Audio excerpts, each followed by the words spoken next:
2025 promises to have some of the least reliable cars, trucks, SUVs, with manufacturers constantly challenged with new innovations, new technology, as well as this battle to find efficiencies to save money and maximize profits. Many car manufacturers sadly are cutting corners in places they no longer should. Guess what? I'm going to share a list of 2025's worst cars, trucks, and SUVs you're going to want to avoid like the plague. Let's get into it now. Life's too short to drive boring cars. The first one on our list is a compact car. What we're looking at here is a product from the VAG group. Here's a Volkswagen Jetta. Unfortunately, even it's got some great details. You've got the LED lights, you've got some beautiful chrome detail on the bottom, but there's no exhaust tips anywhere. There's all kinds of fake going on here, and sadly, Volkswagen has been struggling with quality control challenges. Of course, you get great details like the door handles and big panoramic glass and laser cut rims, but what happens when stuff gets real and you've got issues under the hood? Because in fact, yes, there's been problems already with creaking, of course, throughout, talking about loose controls on the HVAC controls. People are talking about tops of strut noises and other problems like the clock spring issue. You get clicking noises in the steering wheel as you turn it from side to side. Really shouldn't happen. Squeaking in the interior, and even more importantly, the engine itself has been known already to blow head gaskets. That's right, no brand new vehicle should be blowing head gaskets, but according to 2024 results, and 25 looks to be much the same, transmissions are somewhat problematic, as are many electrical gremlins. There's also been many customers complain about the brakes, whether it's the back or even the front, only lasting as much as 20,000 miles. The vehicle is clearly not built up to task. One of the worst vehicles you can possibly buy for 2025, and definitely if you're looking for something more robust, Toyota Honda definitely has you answered. Now, a carryover into 2025, it's not a new model, is this little unit wrapped in this baby blue skin. And we're looking at the Bronco, but this is the Bronco Sport. This is the baby one. This has the smaller engine, doesn't have the V6 that you're finding in the full-size Bronco. And these ones have a whole host of problems. We have this fun little grille here, and it has been a popular vehicle for a while until people start finding out what kind of engine issues, but we'll get to that. Basic wheels, cheap plastic, Bronco script, and as well, lots more plastic around. Of course, lots more plastic, and yet lots more plastic again. You get the drift here, lots of plastic. Plastic up top. Okay, you get a sunroof and a beautiful set of seats in this particular unit. Look at the small infotainment screen in there.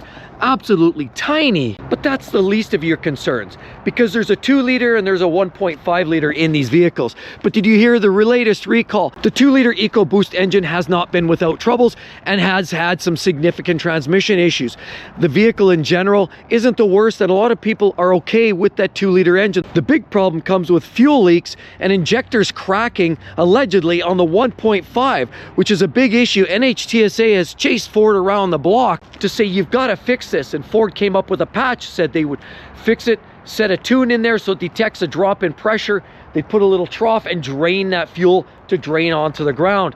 What a catastrophic situation that is. Instead, NHTSA looked at it and said, no, we're not good with that. So Ford, instead of shutting down the vehicle while you're driving down the highway at 70 miles an hour because it detected that pressure drop, the National Highway Transportation Safety Administration said we need to find something more legitimate, a better fix. And so transmission issues as well as electrics have not been solo in the list of problems that you're going to find with the Ford Bronco Sport, like you're looking at right here. You also can't forget that in general, the EcoBoost has had a whole series of issues, 2-liter or 1.5, especially where you're dealing with the oil pump drive belt and as well being submersed in oil. There's a lot of questionable technology on top of direct injection, variable valve timing, and turbocharging just adds to the host and suite of problems that you could anticipate. And these vehicles clearly, in my own personal opinion and my experience, are not built for any kind of longevity. For 2025, find another option. And a mid-size luxury SUV you should probably avoid for 2025 goes to the Audi product. You get the beautiful calipers and shiny piano gloss finishing along there. This one's an S-line, so you get extra trim upgrades, the big fold-away mirrors, and a big sunroof on top. Beautiful detail on there. And that's why people buy these. They look stylish, but the Q5, even with the LED taillights and the Quattro all-wheel drive system, isn't enough to outcome some of the issues. Sure, you get the fake tailpipes right there, really a lot like Volkswagen, but they just make it look like an exhaust tip, when in actuality, the exhaust system is actually buried under there, and you're actually not even getting a proper outlet right there. But there are some problems with a lot of these Audi products, and the Q5 particularly, where we have the 2.0, the 2-liter TFSI engine that does produce enough horsepower, but unfortunately what's going on with about 80,000 miles, and it doesn't matter, but a lot of their models, it doesn't matter if you're looking at the Q5, Q7, and even some of the A series, A5, A6s, a lot of them are using that same engine, and it's the 2-liter TFSI engine that's heavily known for oil burning. These vehicles are known to consume a lot of oil, PCV issues, oil leaks, carbon fouling, O2 sensors, water pumps, thermostats,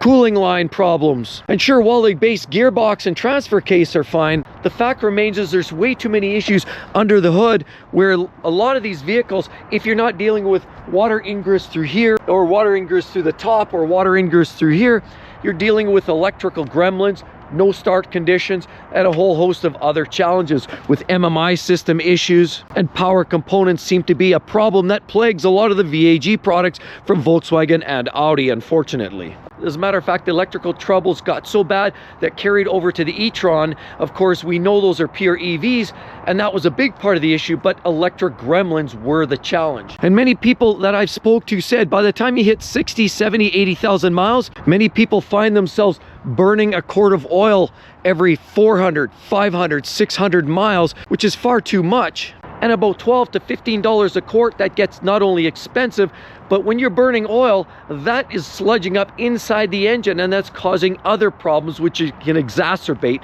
premature failures. We're also talking about mechanical issues with suspension troubles on a lot of these vehicles, brake wear, and quite frankly, it's like many Audis that I often recommend. If you're going to buy any, get the upscale engines, the V6s, and sometimes even the best engine they've ever made was that 2.5 liter turbocharged hot rod engine that you find in the RS3. That's one of the few engines that Audi actually makes that's worth holding on to. And here's the next one on the list. We're talking about a full-size SUV. This one's a Volkswagen Atlas. And whether you're getting the Cross Sport here, where you have to sacrifice the rear seats, or you get the full-size regular Atlas, the bottom line is durability has been slightly problematic. And whether you like the details on it like this, and the beautiful alloys, and all of the great lines and accents on the side, LED taillights, 4Motion means you get all-wheel drive, and you even get a hitch receiver. But fake, that's right, not even an exhaust tip in there to be found. It is clearly hiding something, and hiding problems is really what the issue is. You circle around, you get great upgraded LEDs. Of course, 2024, 25 offers up a new grille. Of course, lots of great details there. And I love the lines of that. Definitely looks prominent. You get the big, beautiful roof rack on top, and this nice slope back end here, which is largely based on products from VAG, Porsche Cayenne, Audi RS Q8, Q8 products, as well as a Lamborghini Urus, if you can loosely believe it. Except this is basically just a facade of those other vehicles, as all you're getting is a turbocharged 4-cylinder engine now. That's right, a full-size SUV with nothing but a turbo 4-cylinder engine. Barely produces 250 horsepower, and it could barely get out of its own way. I actually drove on this here, and I was grossly underwhelmed. Not only that, I felt there was a bit of a surging as you're driving along on partial throttle, so it feels like there's certainly something not quite right under the hood. But there's been a couple of issues. There's been bulletins, recalls allegedly associated with connecting rod bearing on certain serial numbers, and there's also been an issue with the brake master cylinder up in here, which it hasn't properly been assembled, and created all kinds of potential brake fluid issues. You leak brake fluid on a hot exhaust, that's a recipe for absolutely catastrophic failure.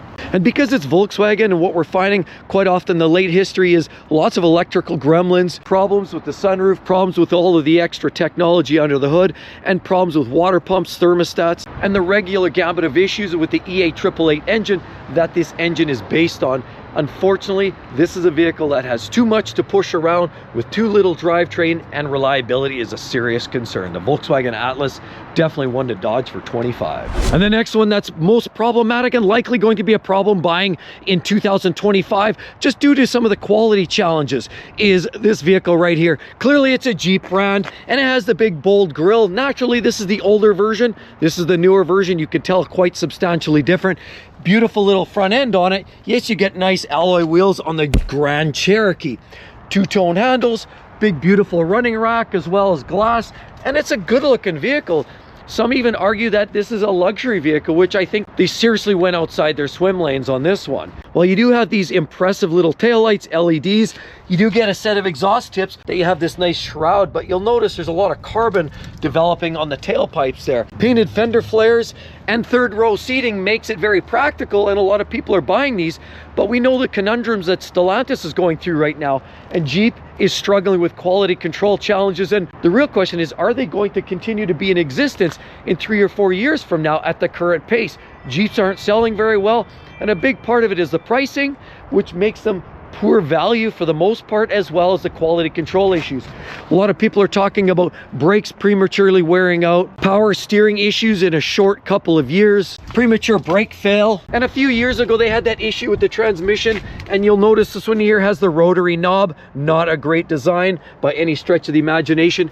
A lot of people don't love the ergonomics of it as well. There was one of these that rolled away a few years ago. Apparently the driver got out of the vehicle, thought they put it in park. It actually wasn't fully engaged into park, rolled and crushed that person, sadly enough. There's some quality challenges, ergonomic challenges, as well as just a whole host of electrical gremlins you could anticipate. A big part of it is because the TIPM, the totally integrated power module, which controls all of your electrical inputs, outputs, lights, mirrors, power windows, gauges, and even the fuel pump is powered by the TIPM.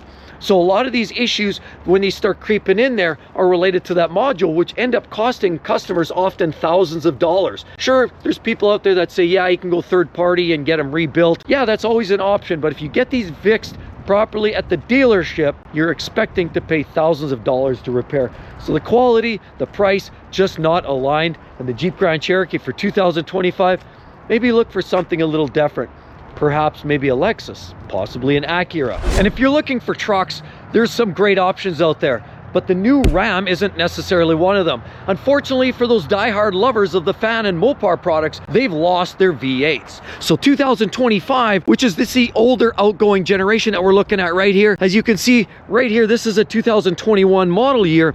The bottom line is the version you're going to be looking at for 2025 is going to have a totally different engine. It's called a Hurricane engine. It's coming featuring a different state of tuning depending on the model. It's called a Hurricane for a reason. It's a whirlwind of catastrophic failures, in my own personal opinion. Time will tell, but when we're dealing with Stellantis and new technology, we know we're in for a bumpy ride. And with these Rams, we're only going to get a straight six twin turbo engine that's producing significant performance levels, and the numbers that it's going to throw down are certainly quite impressive. The first rule of thumb, never buy the remake model the first model year of any major overhaul, which the Hurricane will be in 2025. And second, Stellantis usually takes 5 to 10 years to figure out how to build an engine reliably, at least based on my personal experience. And so while Rams produce some of the best looking trucks on the market, they definitely give you the big grills, and they give you the very strong looking, in this case you get the nostrils. This one's the Hemi E-Torque 1500, but we know that Hemi is going bye-bye, unfortunately, even with all of these good looks. And I will say Ram has some of the nicest interiors of the pickup trucks on the market today. The fact remains is it's way too much of a long shot right now, and it's an absolute huge risk on buying a total overhaul to the Ram brand for 2025. There's the next mid-size car you definitely want to avoid for 2025. We're talking about the Nissan Altima. As you'll notice, this one's all-wheel drive, but it has a lot of plastic parts, and I think that theme just continues on. The rear taillights look quite low grade. This looks lower grade, and although this is kind of a slick looking piece, the rest of the car just really lacks the luster of a lot of their competitors. You know, if you're looking for a car like this, you want a mid-size sedan, you definitely got to look at Honda. For the Accord, and you want to look at Toyota Camry, they're going to provide you a more reliable, more interesting drivetrain and driving experience, because the Altima like this has known for a whole pile of issues, from camshaft, crankshaft position sensors, intake gaskets, fuel pumps, catalytic converters that crumble, and of course cause all kinds of back pressure issues, electronic problems, and naturally the transmission that's found in almost every Nissan, including the Altima like this, contains the CVT, the continuously variable transmission, which Nissan's known for. not a great product. It's not the most reliable vehicle, and that 2.5 liter 4-cylinder engine, although it's a little bit old school and conventional, the rest of the platform's simple and conventional too, but not in a good way. Sure, you get all this chrome here and chrome detail there, but there's not even a sunroof. And of course, sadly, this one here has had a few rough goes in it. Naturally, not a very well put together vehicle. And as you could see, just a good indication, we see plastic, fantastic almost everywhere. Suspension parts are not uncommon to fail prematurely, as are brakes are common issues as well with these vehicles. And leaks are abound in a lot of Nissan products, including this one is no different. As you can see, leaks starting to spew out just about everywhere here too. As mentioned, I know the mid-size sedan market is a hard one to find any products nowadays. The big three domestic manufacturers are giving them up. Ford went away with the Fusion, as well as Dodge went away with the 300 series vehicles. And now unfortunately GM has also but eliminated all their cars for 2024. So 2025 means your selection is fewer and far between, but definitely you want to look at other products from Toyota and Honda. They're going to be much more reliable than the Nissan Altima. If a car maker was ever able to make wires leak oil, or an exhaust system blow a rear bearing, or have body panels literally fall off, from my experience, Range Rover is definitely that manufacturer that is going to have the best fighting chance at doing all of the above. Unfortunately, these vehicles are not that reliable, and even though they've reached into the BMW grad bag of goodies for drivetrains, they have had their host of issues with all kinds of coolant leaks, O2 sensor leaks, transmission issues, brakes locking up and seizing because they're electric, air ride suspension problems sagging, strange noises coming from under the hood, leaks, coolant, oil, and everything above. Electrical technology overload in these vehicles creates all kinds of sorts of issues that you wouldn't even dream of that could possibly happen. And sadly enough, even a simple thing as a door handle can lock up and cost you thousands of dollars in these vehicles.